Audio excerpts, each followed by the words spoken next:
வணக்கம். வாழ்க வளமுடன், வாழ்க வையகம், வையத்து மாந்தர் அனைவரும் வாழ்வாங்கு வாழ வேண்டும். வளமாக, நலமாக, சுகமாக வாழணும்னு வாழ்த்துறோங்க. இன்னைக்கு நான் என்ன பேச வேண்டும்?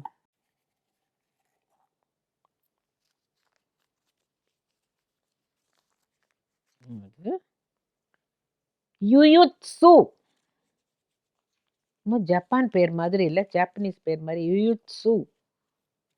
இந்த யுயுத்சு யாரு அப்படின்னு கேட்டாக்கா, ஒரு முறை வியாசர் திருதராஷ்டிரனுடைய அரண்மனைக்கு வந்தார். காந்தாரி அவரை அப்படி தாங்கி உபச்சாரணை பண்ணி, உண்மையிலேயே எந்த முனிவர் வந்தாலும் அந்த ராணியானவள் அவர்களுக்கு பாத பூஜை பண்ணி எல்லா சேவையும் பண்ணணும். அது அவளுடைய கடமை. அப்படி வந்த பொழுது, காந்தாரி உனக்கு என்ன கலக்கமா இருக்கன்ன போது, எனக்கு குழந்தைகளே பிறக்கலையே அப்படின்ன பொழுது, உனக்கு குழந்தைகள் பிறப்பார்கள், கவலைப்படாதே அப்படின்னு சொல்லி அவர் சொன்னதுனால, அது எப்படி இன்னைக்கு இருக்கிற மாதிரி இந்த ஒரு கருவுல இருந்து 100 பேர் உண்டாகி அதெல்லாம் அது இன்னொரு நாளைக்கு சொல்றேன்.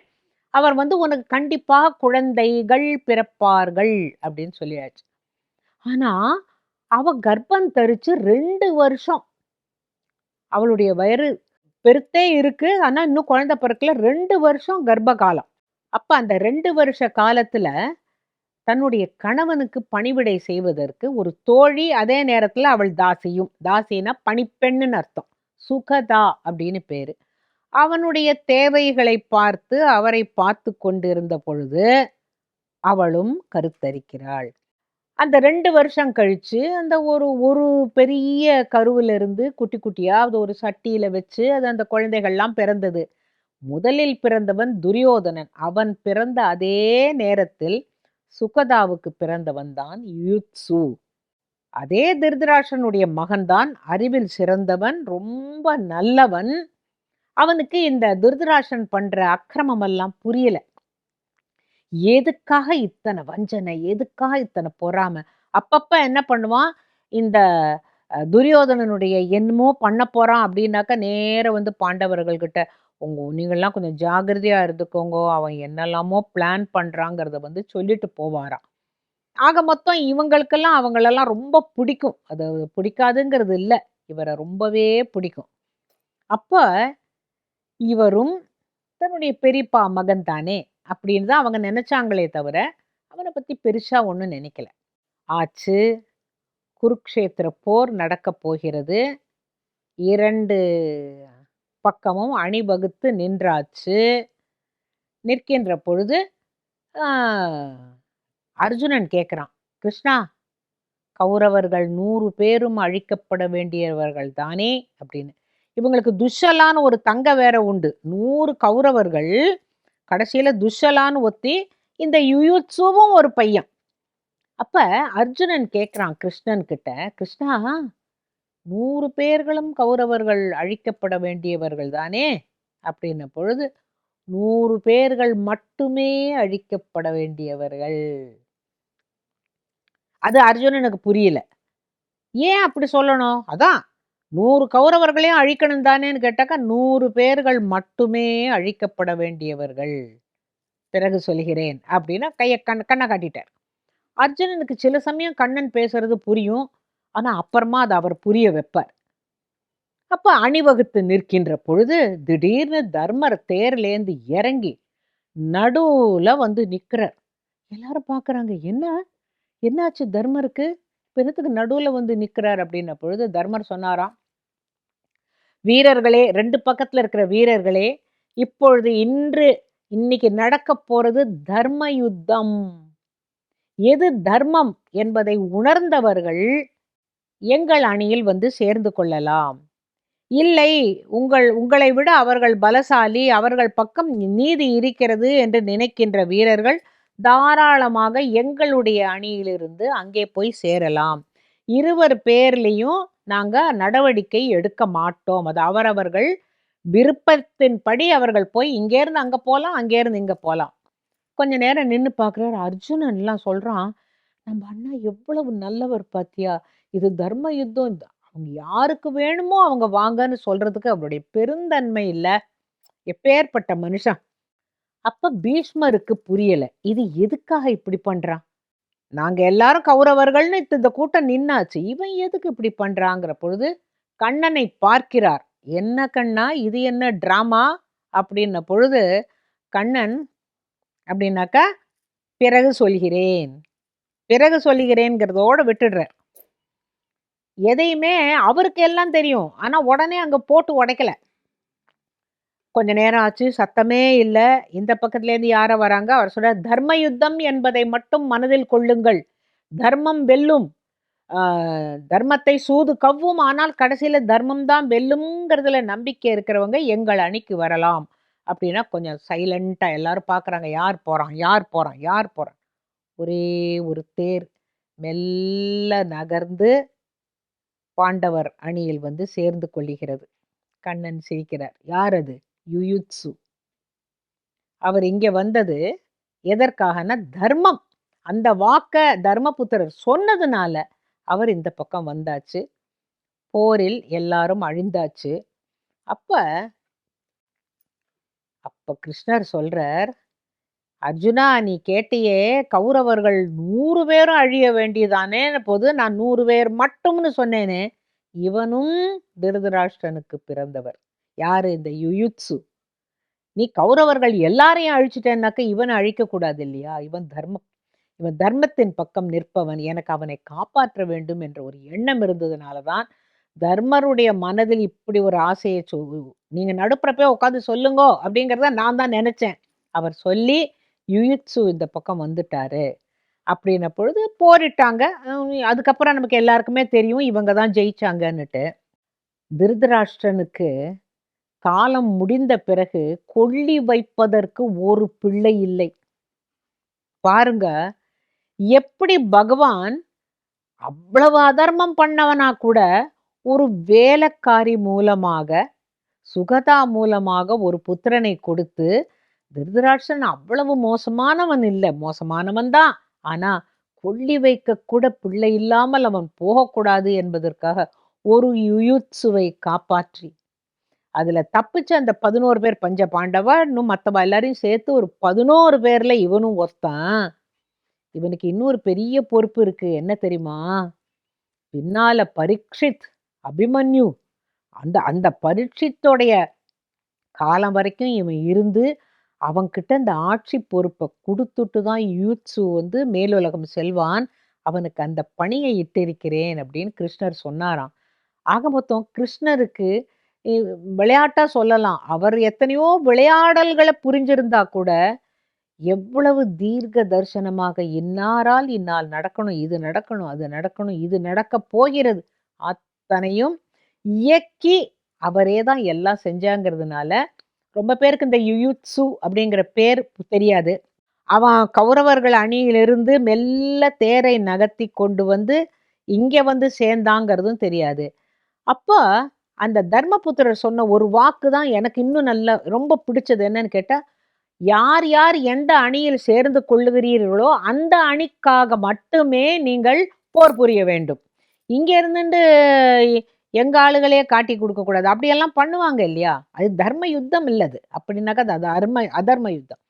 அந்த யுயுத்சு உண்மையாக போரிட்டு கடைசியில திருதராஷ்டிரனுக்கு எவ்வளவு கொடுப்பினை, ஒரு வேலைக்காரி மகன் அப்படிங்கிறதுக்காக துரியோதனெல்லாம் அவன் லட்சியமே பண்ணலச்சு, நீ எல்லாம் வேலைக்காரி புள்ள அந்த மாதிரிதான் அவங்களெல்லாம் அவன் வந்து ரொம்ப அலட்சியப்படுத்தி வச்சிருந்தான்.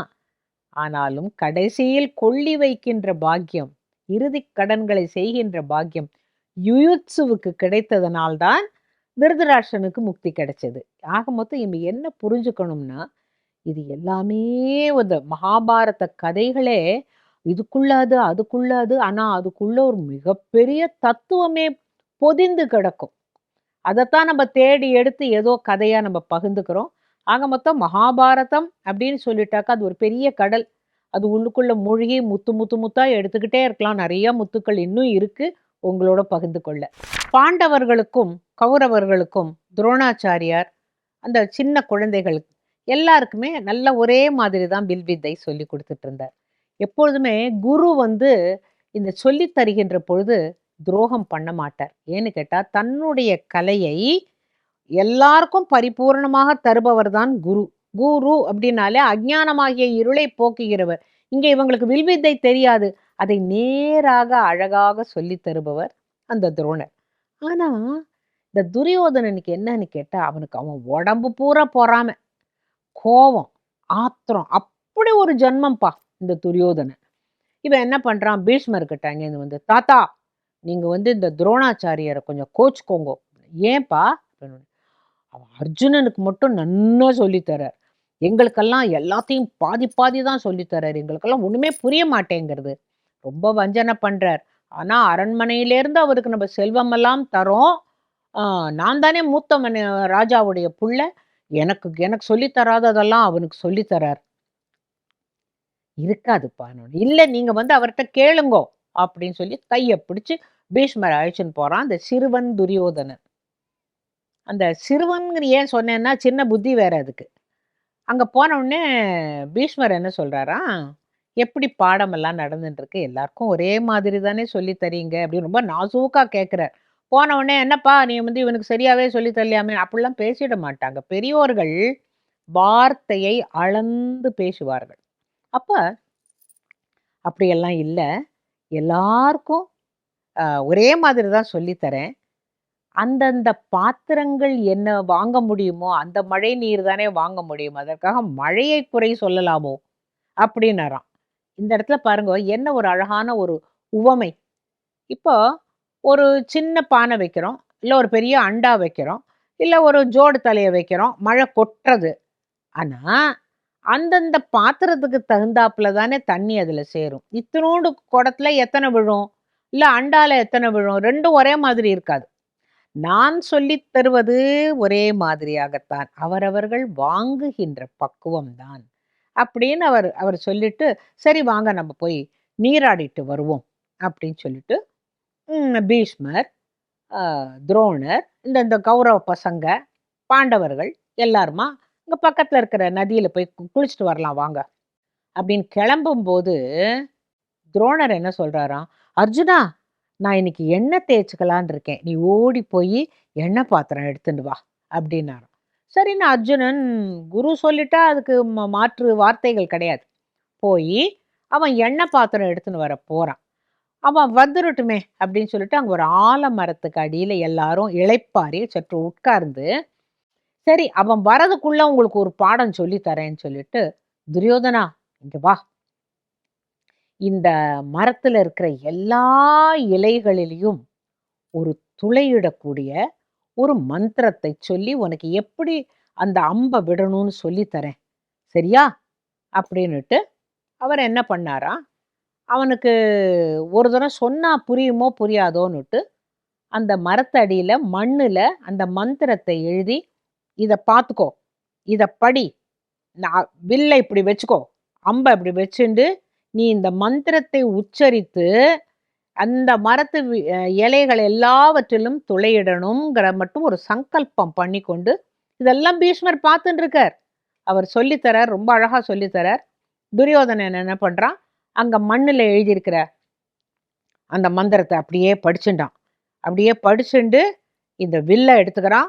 அதுல ஒரு அம்ப பூட்டி, இன்னொரு தடவ அந்த அந்த மந்திரத்தை சொல்லி, அப்படின்னு சொல்லிட்டு அம்பு விடுறான். விட்டா அந்த அம்பு போய் ஒரு ஒரு இலையா போய் தொலைச்சுட்டு தொலைச்சுட்டு தொலைச்சுட்டு தொலைச்சுட்டு தொலைச்சுட்டு திருப்பி துரியோதனன் கிட்ட வந்தபோது எல்லாரும் ஆச்சரியப்படுறாங்களாம். பீஷ்மரே பார்த்தாராம். உடனே துரியோதனன் எல்லாரையும் இப்படி ஒரு பார்வை, "பாத்தியா, நான் எப்படி பண்ணிட்டேன் பாத்தியா?" அப்படின்னு. அப்ப சரி வாங்க அப்படின்னு நம்ம எல்லாரும் குளிக்க போலாம். அதுக்குள்ள அர்ஜுனனே வந்துட்டான். அர்ஜுனன் வந்துட்டு அங்க நிக்கிறான். இவங்கள்ட்ட எண்ணெய் பாத்திரத்த குடுத்துட்டு அவன் அங்க நிக்கிறான். இவங்கெல்லாம் போய் குளிச்சுட்டு வந்து, எதேச்சையா பீஷ்மர் இப்படி நிமிர்ந்து பார்க்கிறார். அதுல இன்னொரு ஓட்டை போட்டிருக்கு. துரியோதனன் ஒரே ஒரு துளை தானே இட்டான். இதுல யார்? இது யாருடைய வேலை? அப்படின்னு துரோணாச்சாரியார் கேட்டபொழுது, "அடியேன்" அப்படின்னு அர்ஜுனன் நின்னானாம். "என்ன? நீ எப்படி பண்ணின? நீ அப்ப எங்கேயோன்னா போயிருந்த?" "இல்ல குருவே, நீங்க அவனுக்கு பாடம் எடுத்தபோது நான் எண்ணெய் எடுத்துன்னு வரதுக்காக போனேன். அந்த எண்ணெய் பாத்திரத்தை எடுத்துட்டு வரும் பொழுது, காலடிகளோடு அங்க ஒரு மந்திரம் ஒண்ணு எழுதப்பட்டிருந்தது. அது அது காலால் மிதிபடக்கூடாது அல்லவா? அந்த மந்திரத்தை மனப்பாடம் பண்ணிக்கொண்டு அதை அழித்து விட்டேன். அப்புறம் நிமிர்ந்து பார்த்தபோது, ஓ! இந்த பிரயோக மந்திரம் அப்படிங்கிறது எனக்கு புரிஞ்சது. அதனால இவன் வந்து யாரோ ஒருத்தர் வந்து துளையிட்டுருக்காங்க. ஒருவேளை குருவே அத பண்ணி காட்டியிருக்கலாங்கிறதுக்காக, நான் அந்த மந்திரத்த மனப்பாடம் பண்ணின அந்த மந்திரத்த, இந்த துளைய இதே மாதிரி வில்லு அம்ப எடுத்து விட்டேன். அது எல்லாத்துலயும் அதே மாரி துளையிட்டு வந்துடுத்து. அப்படின்ன உடனே பீஷ்மர் பார்த்தாராம். "ஏன்டா எப்புட்றா உனக்குன்னா?" அது எப்படியும் கீழ எழுதியிருக்கிற மந்திரம் வந்து அழிபடணும் இல்லையா? அது கால்ல பற்றக்கூடாதுங்கிறதுக்காக சேக்ரெட் இல்லையா? அப்படின்னு அத அழிச்சுட்டேன். எண்ணெய் பாத்திரத்த குடுக்குறபோது இப்படித்தான் இருக்கணும்னு நான் யூகித்துக் கொண்டேன் அப்படின்னானாம். அர்ஜுனன பார்த்து இவனுக்கு ஒரே கடுப்பு. என்னை இவன் இல்லாமலே கத்துக்கிட்டானே! எனக்கான்னு சொல்லிக் குடுத்தாரு. அவன் அங்க இல்லாமலேயே இந்த வித்தைய கத்துன்ட்டானேன்ன பொழுது, "இங்க பார் துரியோதனா இங்க வா. இப்ப நீ என்ன பண்ற? வில்ல அம்ப எடுத்து அந்த மந்திரத்த சொல்லி 3வது துளை போடு" அப்படின்ன பொழுது, வில்ல அம்ப எடுத்தான். அந்த மந்திரத்த காணுமேன்னு. "அது அர்ஜுனன் அழிச்சுட்டேனே" அப்படின்னானாம். "நீ ஏன் அழிச்ச?" அப்படின்னா, "கால் படக்கூடாதே! அதனால அது சேக்ரெட் இல்லையா? அது ரொம்ப புனிதமானது. அதனால அழிச்சுட்டேன்" அப்படின்னு. எனக்கு எனக்கு இப்ப தெரியாது. அந்த அந்த மந்திரம் எனக்கு திருப்பி சொல்லிக் குடுத்தா தான் வரும்ன்ன பொழுது, அர்ஜுனன கூப்பிட்டாராம். "ஏப்பா! நீ திருப்பி இன்னொரு துளை இடுவாயா?" "நான் இடுவேன் ஐயா." ஏன்னு கேட்டா, எனக்கு அந்த மந்திரத்த நான் மனப்பாடம் பண்ணின்னுட்டேன். இதோ பண்றேன்." அப்படின்னு சொல்லிட்டு வில் அம்பு எடுத்தபோது துரோணர் சொன்னாராம், "வேண்டாம், வேண்டாம். இப்போ இப்ப புரியுறதா பீஷ்மரே? நான் எல்லோருக்கும் சமமாகத்தான் சொல்லித் தருகிறேன். வாங்குகின்ற பாத்திரம் சரியா இருக்கணும்." இப்ப இதே தான் நம்மளுடைய வாழ்க்கையிலயும் பாருங்கோ. எவ்வளவு வேணுமோ கத்துக்கலாம். அதுக்கு ஒரு அளவே இல்ல. ஆனா, அதை எவ்வளவு தூரம் நாம் பயன்படுத்துகிறோம், அதை எவ்வளவு தூரம் மனதுக்குள்ள வாங்கிண்டு பயன்படுத்துறோங்கிறது தான் முக்கியம். இப்ப இந்த இப்பேற்பட்ட மகாபாரத கதையிலெல்லாம் நாம தெரிஞ்சு கொள்ள வேண்டியது பல விஷயங்கள் இருக்கு. நம்மளுக்குள்ள ஒரு துரியோதனன் இருப்பான். நம்மள விட அவன் நல்லா படிக்கிறான். நம்மள விட அவங்க நல்லா இருக்கிறாங்க. இந்த ஒரு பொறாமை, கோபம் இதுவும் நமக்கு உண்டு. அதே நேரத்துல இப்படி பண்ணினால் ஒருவேளை அது சரியா இருக்குமோ அப்படிங்கிறதுக்கும் மூளை இல்லாம இல்ல. நமக்கு இதுவும் உண்டு, அதுவும் உண்டு. நமக்குள்ள அர்ஜுனனும் இருக்கிறான், துரியோதனனும் இருக்கிறான். இப்ப இந்த அர்ஜுனன் பண்ணது என்ன கெட்டிக்காரத்தனம் அப்படின்னு கேட்டாக்க, இது ஏதோ ஒரு மந்திரத்தை எழுதப்பட்டிருக்கிற மந்திரத்தினால் இது நடந்திருக்குங்கிறத யூகித்தான். இப்ப நம்மலாம் "ஏய் மூளைய பயன்படுத்துடா" அப்படின்னு திட்டுவாங்கல்ல. வாத்தியாரே நாங்க படிச்ச காலத்துல ஏதாவது சொல்றபோது, அ "கொஞ்சம் யோஜனை பண்ணி சொல்லு, ஒளராத" அப்படிம்பாங்க. அந்த யோஜனை பண்ணிங்கிற பொழுது இதுவாக இருக்கலாம். யூகித்துக்கொள். இன்ஃபரன்ஸ் அப்படின்னு சொல்றோமே இங்கிலீஷ்ல. இன்ஃபரன்ஸ். இது இதுவானால், அது அதுவானால், இது என்ன அப்படிங்கிறதுக்கு இந்த கடைசியில ஒரு டிடக்ஷன். அந்த மாதிரி அர்ஜுனன் வந்து எண்ணெய் பாத்திரத்த கொண்டு போக வந்தவன், காலடிகளோடு மந்திரத்தையும் பார்த்திருக்கிறான், மரத்தையும் பார்த்திருக்கிறான். அதனால தான் அவன் நம்மளோட குளிக்க வரல. ஏன்னு கேட்டா, அவன் குளிக்க போயிட்டான்னாக்கா, குரு ஏதான்னு கேட்டார்னா சொல்ல முடியாதுங்கிறதுக்காக, அவன் காத்திருந்து தன்னுடைய திறமையை காட்டி, எதனால் அர்ஜுனன் உயர்ந்தவன் அப்படிங்கிறத பீஷ்மருக்கு புரிய வச்ச பொழுது, அப்ப பீஷ்மர் ஒரு கும்பிடு போட்டுட்டு போறபோது மனசுக்குள்ள சொன்னாராம். அவர் எந்தவித பாரபட்சமும் காட்டவில்லை. எந்த குழந்தைக்கு அறிவு இருக்கோ, எதுக்கு திறமை இருக்கோ, அது வாங்கிக் கொள்வதில் தான் இருக்கிறது. நான் வந்து நல்ல வேளை அவர்கிட்ட அ வாய் திறந்து, "என்ன நீங்க துரியோதனனுக்கு சொல்லி தரலையாமேங்கிறலாம்" கேட்கல. நான் கேட்க மாட்டேன். ஏன்னா, எனக்கு என்னுடைய வயசு என்ன? இந்த குழந்தைகளுடைய புத்தி என்ன? இருந்தாலும், அவர் வந்து யாருக்கும் வஞ்சனை செய்யவில்லை என்பது ரொம்ப மகிழ்ச்சியா இருக்கிறது. எல்லாவற்றிற்கும் மேலாக அர்ஜுனன் இப்பேற்பட்ட சிறந்த ஒரு கெட்டிக்காரனா இருக்கிறானே இந்த வில் வித்தையில எனக்கு ரொம்ப பெருமிதமா இருக்கு அப்படின்னு சொன்னாராம். அதே நேரத்துல அவரோட மனசு சொல்றதாம், நீங்களே அப்படி நினைக்க கூடாது பீஷ்மரே. இவங்களும் உங்க பேராண்டிகள் தான். அவங்களும் உங்க பேராண்டிகள் தான். 2 பேரையும் நீங்க ஏன் ஈக்குவலா பார்க்கக்கூடாதுன்னு சொல்லுமா இருக்கும் மனசு. ஆனா, எந்த குழந்தைக்கு திறமை இருக்கிறதோ, தான் என்ற அகங்காரம் இல்லாமல் நாமும் நெறைய கத்துக்கலாம். இந்த கடல் அளவு இருக்கு கத்துக்கிறதுக்கு. கற்றுக்கொள்வதை வாங்கி தக்க வைத்துக்கொண்டு மற்றவர்களுக்கு குடுக்கணும் அப்படின்னாக்கா, அதுக்கு ஒரு பெரிய முயற்சி வேணும். அர்ஜுனனைப் போல கண்ணு, காது, மூக்கு எல்லாத்தையும் திறந்து வைத்துக்கொண்டு எதுனால எப்படி, எதுனால என்ன எப்படி குடுக்கலாம்? அப்படிங்கிறத புரிஞ்சுண்டா வாழ்க்கையில வெற்றி பெறுறதுக்கு வேற ஒண்ணுமே வேண்டாம். நம்மகிட்ட தான் இருக்கு. நம்மளுடைய திறமை, நம்முடைய முயற்சி, அதை நாம் பயன்படுத்துகின்ற விதம். இது 3யும் ஞாபகம் வச்சுனோம்னாக்க, இந்த கதைய நீங்க ஞாபகம் வச்சுட்டீங்கனாலே, ஏதான்னு ஒண்ணு செய்யறதுக்கு முன்னால, இப்படி இருந்தா பெட்டரோ, அப்படி இருந்தா பெட்டரோ என்று 10 முறை யோசனை பண்ணி ஒரு காரியத்தை செய்கின்ற பொழுது, வெற்றி நிச்சயம்.